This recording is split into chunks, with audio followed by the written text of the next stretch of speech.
Hola, yo soy Juan Cruz Liberato Scioli, soy médico de planta del Departamento de Neuroimágenes de Fundación Científica del Sur y en esta clase veremos tumores de fosa posterior. En esta clase vamos a dividir a los tumores en intraaxiales y extraaxiales. Los intraaxiales aquellos que comprometen al cerebelo, al tronco y aquellos que surgen de la pared del cuarto ventrículo, y tumores extraaxiales que comprometen al ángulo pontocerebeloso. Asimismo, los tumores intraaxiales los vamos a dividir en aquellos que comprometen a pacientes pediátricos y en aquellos que comprometen a pacientes adultos. Vamos a empezar estudiando los tumores intraaxiales pediátricos. Recordemos que entre el 60 y el 70% de todos los tumores cerebrales en este grupo etario son infratentoriales. Vamos a empezar con el astrocitoma pilocítico. Este tumor es uno de los más frecuentes que comprometen a este grupo etario. Son grado 1 de la OMS en la nueva clasificación del 2016 y son tumores de buen pronóstico. Generalmente estas lesiones se presentan en forma sólido-quística, aunque también pueden ser sólidos, son bien delimitados y pueden comprometer a los hemisferios cerebelosos adyacentes a la línea media, al vermis y al tronco. Estos tumores suelen dar síntomas por aumento de la presión intracraneana, por hidrocefalia y síntomas cerebelosos y troncales. En este caso estamos viendo la típica presentación de un astrocitoma pilocítico infantil como una lesión sólido-quística. Vemos el componente quístico de la lesión con intensidad de señal similar al líquido cefalorraquídeo en todas las secuencias, arriba axial T2 y abajo axial T1 sin gadolinio a la izquierda y con gadolinio a la derecha. Asimismo, vemos que la porción sólida de la lesión presenta hiperintensidad en secuencias T2, hipointensidad de señal en secuencias T1 e intenso real sept con el contraste. En este otro caso estamos viendo un astrocitoma pilocítico infantil, el cual también se presenta como una lesión sólido-quística, pero en este caso con un componente sólido mayor. Vemos el componente sólido levemente hiperintenso en secuencias T2 a la izquierda y hipointenso en secuencias T1 en el medio. En secuencias T1 con gadolinio a la derecha vemos el intenso realce de la porción sólida de la lesión. Con letras Q está señalado la porción quística. En este otro caso de astrocitoma pilocítico pediátrico estamos viendo otra forma de presentación como una lesión sólida. En topografía computada vemos una imagen sólida hipodensa en el hemisferio cerebroso izquierdo, la cual presenta un área de calcificación señalada con flecha roja. En secuencias T1 de resonancia magnética vemos que la lesión es hipointensa y presenta realce significativo post-contraste. Los meduloblastomas son tumores frecuentes en este grupo etario y son clasificados como grado 4 de la OMS. Son tumores más agresivos con peor pronóstico y es frecuente la diseminación leptomeningia al momento del diagnóstico, por lo cual a los pacientes con diagnóstico de meduloblastoma no solo hay que estudiar el cerebro, sino también toda la columna. Por lo general son tumores sólidos y en este grupo etario se presentan generalmente en la línea media. En este caso estamos viendo una tomografía con y sin contraste de un paciente pediátrico con un medulloblastoma de fosa posterior. Vemos que la lesión presenta leve hiperdensidad, hallazgo bastante característico de los medulloblastomas y que refleja la hipercelularidad de los mismos. Con contraste vemos que presenta realce. La flecha roja está marcando una pequeña calcificación intratumoral. En este caso estamos viendo otro paciente con medulloblastoma, en este caso estudiado por resonancia magnética. Tenemos secuencias axial y coronal T2, donde vemos una lesión sólida ubicada en la línea media, heterogénea, con intensidad de señal iso a hipointensa. La hipointensidad de señal que vemos en secuencia T2 también refleja la hipercelularidad que presentan estos tumores. En secuencias T1, los medulloblastomas presentan iso a hipointensidad de señal como vemos en la imagen axial T1 a la izquierda, y presentan intenso realce con el gadolinio, como vemos en la imagen sagital T1 con gadolinio a la derecha. Cuando se estudia estos tumores con secuencias de difusión, también es frecuente encontrar restricción a movimientos de las moléculas de agua, como en este caso, con caída de la señal en el mapa de ADC, como vemos en la imagen a la derecha, sugerente de alta celularidad. Como dijimos anteriormente, siempre que estamos ante la presencia de un medulloblastoma, hay que estudiar todo el raquis, ya que es frecuente la diseminación leptomeningia. En este caso estamos viendo un paciente que había sido operado de un medulloblastoma y en controles evolutivos futuros se identificaron dos lesiones nodulillares, leptomeningias a nivel de la columna dorsal, marcadas con las flechas rojas, sagital T1 a la izquierda sin contraste y sagital T1 con contraste a la derecha. En plano axial vemos la lesión marcado con flecha roja, comprometiendo a la leptomeninges de la columna dorsal. También vemos una pequeña imagen nudillar de realce en topografía del cono medular, sugerente de compromiso leptomeningio. Es frecuente ver en estos pacientes cambios de intensidad de señal de la médula ósea de los cuerpos vertebrales, sugerentes de reemplazo graso, secundarios al tratamiento de radioterapia que suelen recibir estos pacientes. El tercer tumor más frecuente que encontramos en este grupo etario son los ependimomas. Estos tumores se originan de las células ependimarias del piso del cuarto ventrículo o del foramen de Luschka.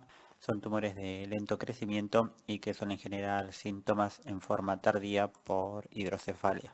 Además, estos tumores pueden englobar a vasos sanguíneos y a pares craneales y presentar neuropatías. Estos tumores suelen presentar realce heterogéneo y podemos identificar calcificaciones y quistes en un 50%. También tenemos que tener en cuenta que el 10% de estos pacientes presentan diseminación leptomeningia al momento del diagnóstico, por lo cual también hay que estudiar todo el eje cerebromedular ante un paciente con sospecha de ependimoma. En este caso estamos viendo un paciente pediátrico con un ependimoma de fosa posterior, el cual comprometía y expandía al foramen de Luschka del lado derecho.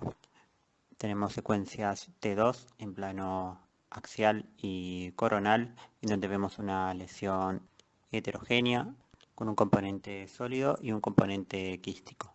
No vemos signos de edema perilesional adyacente a la misma. En secuencias 3 de fiesta podemos también observar el componente sólido y quístico que presentaba esta lesión. Recordemos que debido a la naturaleza plástica que tienen estos tumores, resulta en la presentación clásica, aunque no patognomónica, de una masa de cuarto ventrículo, la cual se extiende hacia el foramen de Luschka o hacia el foramen de Magendie. Consecuencia FLAIR a la izquierda, vemos que el componente sólido de la lesión presenta ligera hiperintensidad de señal. Esto es debido al contenido mixoide que pueden tener estos tumores. Consecuencia eco de gradiente a la derecha, vemos pequeñas imágenes hipointensas señaladas con flechas rojas, las cuales podrían estar en relación a calcificaciones. Se identifican artefactos de debilidad magnética en el sector posterior y lateral izquierdo debido a la válvula de derivación ventrículo-peritoneal que presentaba este paciente. En secuencias T1 axial a la izquierda vemos que la lesión presenta intensidad de señal heterogéneo a predominio hipointenso, y con el contraste a la derecha vemos que presenta realce heterogéneo de la porción sólida y realce periférico de la porción quística. Con secuencias de difusión a la izquierda y su correspondiente mapa de ADC a la derecha, vemos que la porción sólida de la lesión presenta áreas con restricción al movimiento de las moléculas de agua, mientras que la porción quística presenta difusión facilitada. Consecuencias de perfusión, vemos hiperperfusión en el mapa de volumen sanguíneo cerebral atribuibles a vasos fenestrados de neoformación. Los gliomas de tronco son el 20% de los tumores de fosa posterior en pediatría y lo vamos a encontrar con mayor frecuencia en la protuberancia. Suelen ser difusos, aunque también se pueden presentar con masas exofíticas. Son hiperintensos en secuencias T2 y FLAIR en resonancia magnética. En un tercio de los casos vamos a encontrar realce y suelen no presentar restricción a movimientos de las moléculas de agua en secuencias de difusión. Estos tumores infiltran el parénquima más que destruirlo y suelen generar hidrocefalia en forma tardía.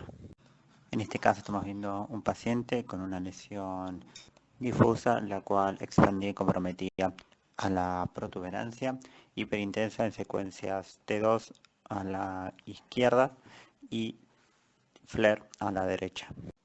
En secuencias T1 sin contraste a la izquierda vemos que la lesión se presenta como una imagen hipointensa y no presenta realce con el gadolinio, como vemos en la imagen axial T1 con gadolinio a la derecha. En este otro caso estamos viendo un paciente con un glioma, en este caso exofítico, ubicado en el bulbo raquídeo. Vemos la lesión hiperintensa, tanto en secuencias T2 axial y coronal a la izquierda, y también hiperintensa en secuencias FLAIR axial a la derecha arriba. En secuencias T1 posgadolinio vemos un discreto realce heterogéneo de la lesión. En este otro paciente estamos viendo una lesión difusa, la cual expandía y comprometía al bulbo raquídeo, hiperintensa tanto en secuencias T2 arriba a la izquierda y FLAIR arriba a la derecha. En secuencias T1 con gadolinio abajo vemos que la lesión es hipointensa y no presenta realce con el contraste. Cuando estudiamos a este paciente con secuencia de difusión, vemos que la lesión no presenta signos de restricción a movimientos de las moléculas de agua sugerentes de baja celularidad. También se estudió con secuencias de perfusión, en donde se observa que la lesión presenta hipoperfusión sugerente de ausencia de neoangiogénesis. También se la evaluó con espectroscopía por resonancia magnética, utilizando secuencias monovoxel con secuencias PRES con tiempo de eco corto, y donde se observa el clásico patrón tumoral con descenso del pico de N-acetilapartato y aumento del pico de colina. El tumor raedoide teratoide atípico es un tumor embrionario raro y representa del 1 al 2% de los tumores pediátricos. Es un tumor que tiene muchas similitudes con el meduloblastoma, pero tiene un comportamiento más agresivo y responde menos a la radioterapia. También se presenta en edades más tempranas, entre el año y el año y medio, mientras que los meduloblastomas se presentan alrededor de los 5 años. Estos tumores suelen ser más periféricos con compromiso del ángulo pontocerebeloso y son más frecuentes que presenten calcificaciones, hemorragia intratumoral y quistes. En este caso vemos un paciente con un tumor rhabdoide teratoide atípico, el cual comprometía la línea media y se extendía hacia el sector lateral izquierdo. Vemos en la secuencia axial T1 a la izquierda que presenta áreas espontáneamente hiperintensas, sugerentes de contenido hemático. En secuencia axial T2 a la derecha vemos que la lesión es heterogénea y ligeramente hipointensa, lo cual refleja la alta celularidad de esta lesión. En corte coronal T2 a la derecha vemos la lesión, la cual se extendía hacia la región supratentorial, y también podemos observar la dilatación del sistema ventricular con extrasudado transependimario. En secuencia sagital T1 a la derecha también podemos observar el área hiperintensa sugerente de contenido hemático. Consecuencia de difusión y su correspondiente mapa de ADC a la derecha, vemos que la lesión presenta restricción al movimiento de las moléculas de agua sugerentes de alta celularidad. En este caso estamos viendo un tumor rhabdoide teratoide atípico publicado en un artículo de la JR del 2018, donde vemos la típica presentación periférica que suele presentar este tumor con compromiso del ángulo punto cerebeloso, en este caso del lado izquierdo. También podemos observar la formación de una imagen quística hiperintensa de secuencias T2.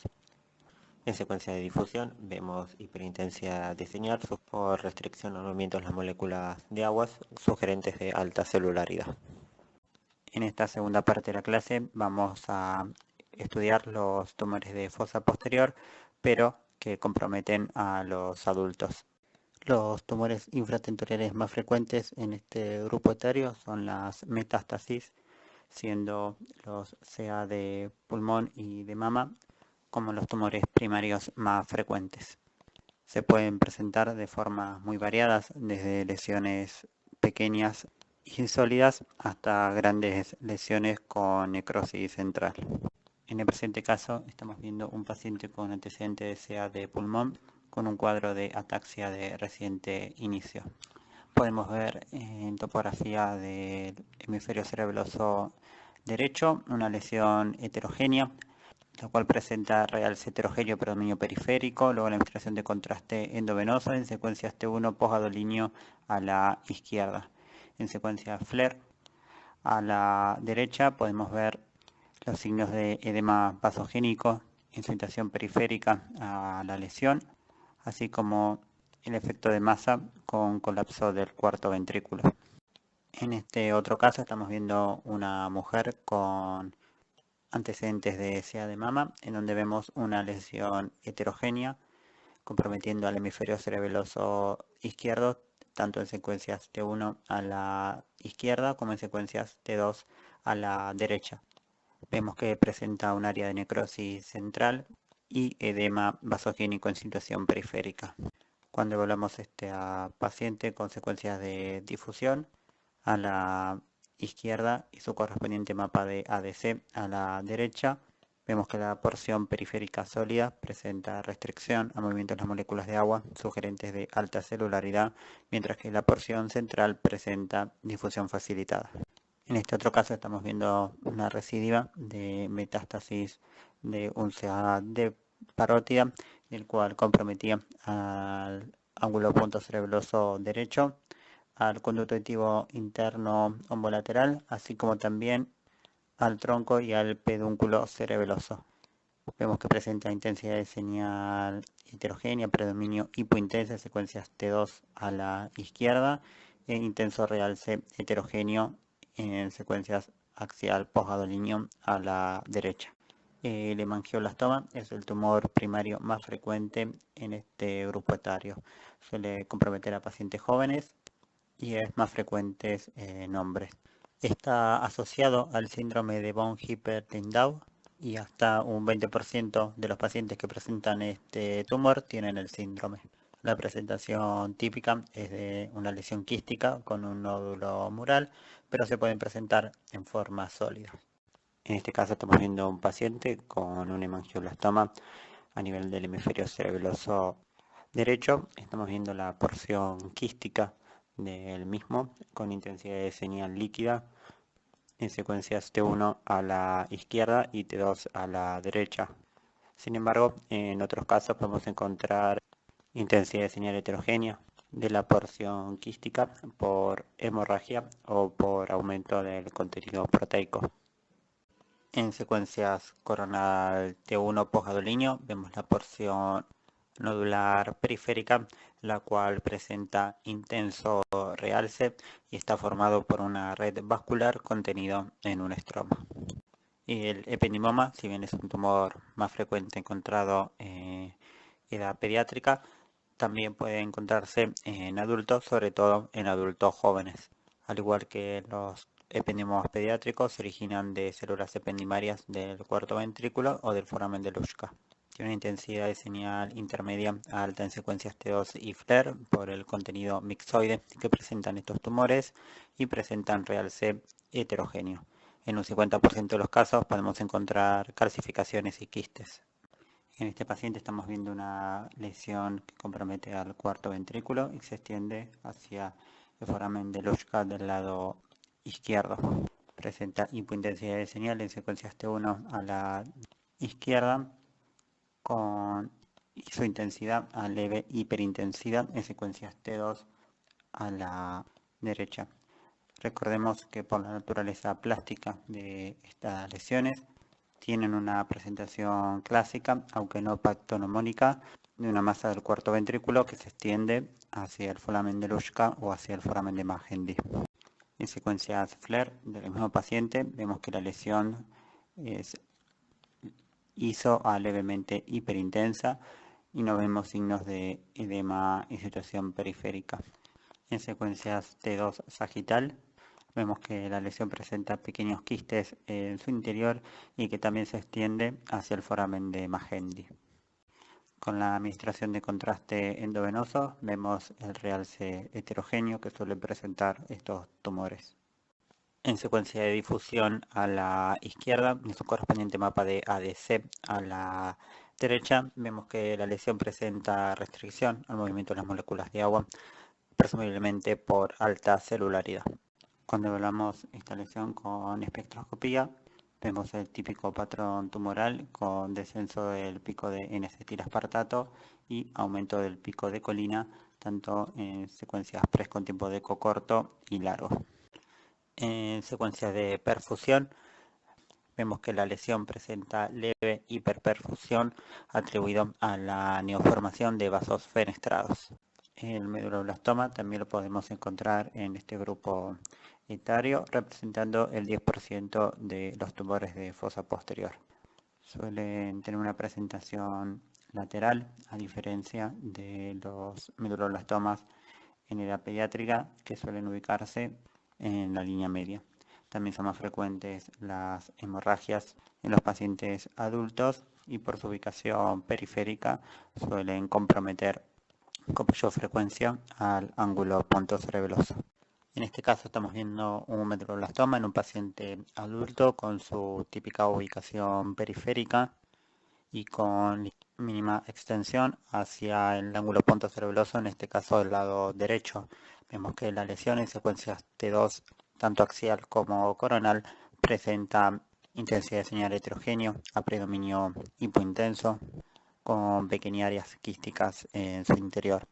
La hipointensidad de señal en estas secuencias está en relación a signos de hipercelularidad.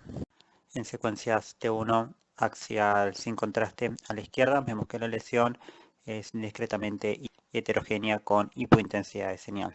Con la administración de contraste endovenoso, en el plano coronal a la derecha, vemos el realce heterogéneo que presentaba este tumor.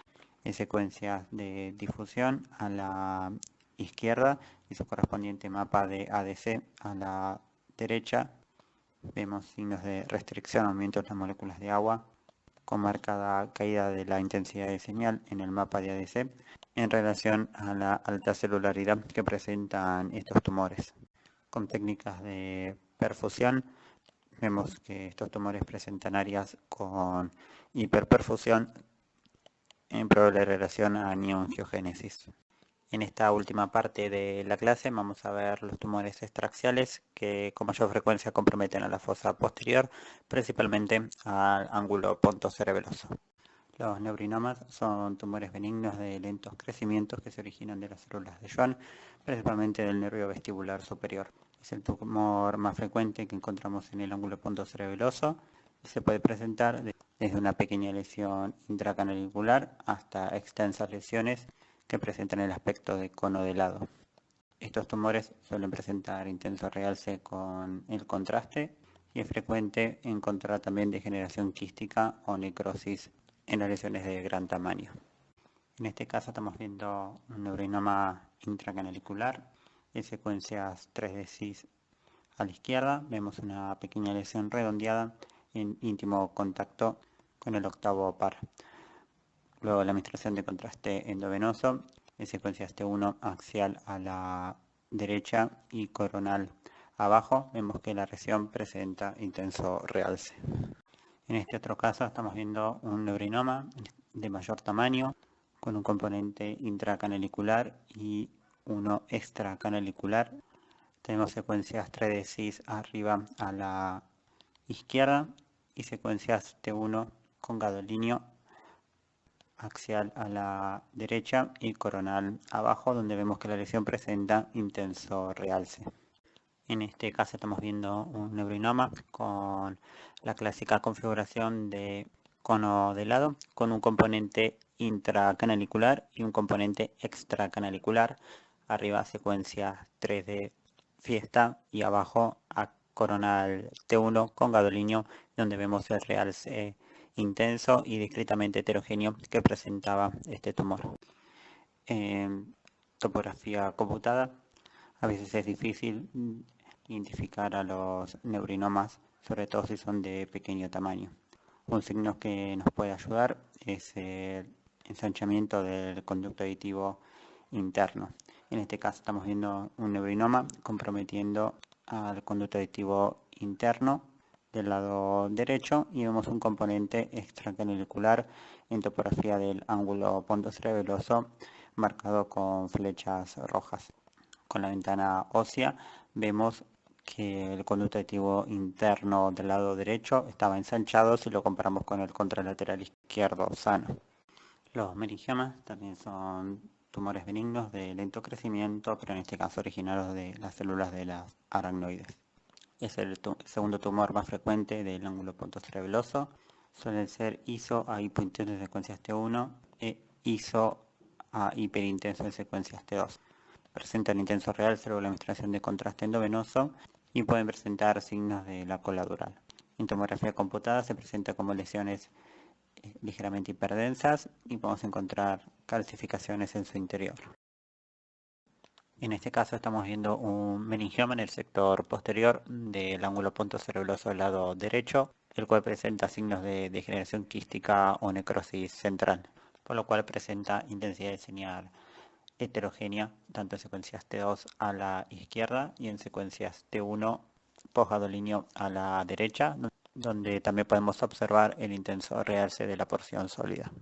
En este caso estamos viendo un meningioma en topografía del ángulo pontocerebeloso izquierdo, el cual se extendía hacia el conducto auditivo interno homolateral, señalado con flechas blancas. También podemos ver en secuencias T1 posgadolinio arriba a la derecha el signo de la cola dural marcado con flecha roja, que si bien es un signo característico de los meningiomas, no es pactonomónico.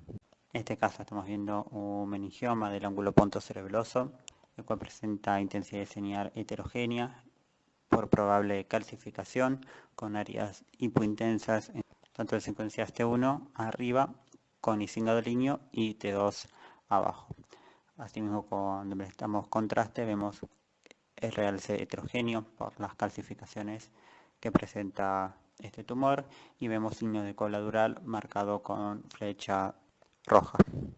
Recordemos que en pacientes con neurofibromatosis tipo 2, como en el presente caso, podemos tener neurinomas y meningiomas juntos. En este paciente estamos viendo neurinomas bilaterales comprometiendo ambos conductos auditivos internos y también vemos múltiples meningiomas supratentoriales.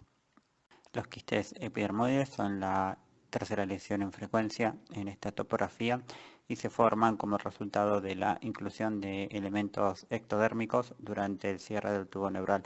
En tomografía computada se presentan como lesiones homogéneas con valores de atenuación cercanos al agua. En resonancia magnética, en secuencias T1 y T2 pueden tener intensidad similar al líquido cefalorraquídeo o ser levemente hiperintensos.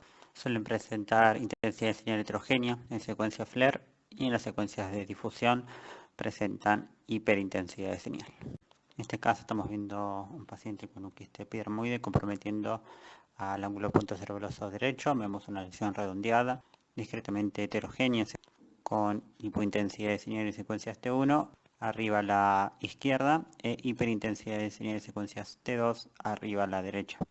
En secuencia de difusión abajo a la izquierda vemos aumento de intensidad de señal con caída de la señal en el mapa de ADC abajo a la izquierda. Los quistes aracnoideos son lesiones generalmente congénitas, pero también se pueden ver luego de traumas y cirugía. Tanto en TC como en resonancia lo vamos a ver como imágenes generalmente redondeadas de intensidad de señal similar al ricocefalorraquídeo y no presenta realce con contraste. En este caso estamos viendo un quiste aracnoideo en topografía del ángulo punto cerebeloso izquierdo, el cual presenta intensidad de señal similar al líquido cefalorraquídeo en secuencias T1, T2 y FLAR. Cuando hablamos secuencia de difusión y su correspondiente mapa de ADC, vemos que la lesión presenta difusión facilitada al igual que el líquido cefalorraquídeo. Llegamos al final de la clase, muchas gracias por su atención.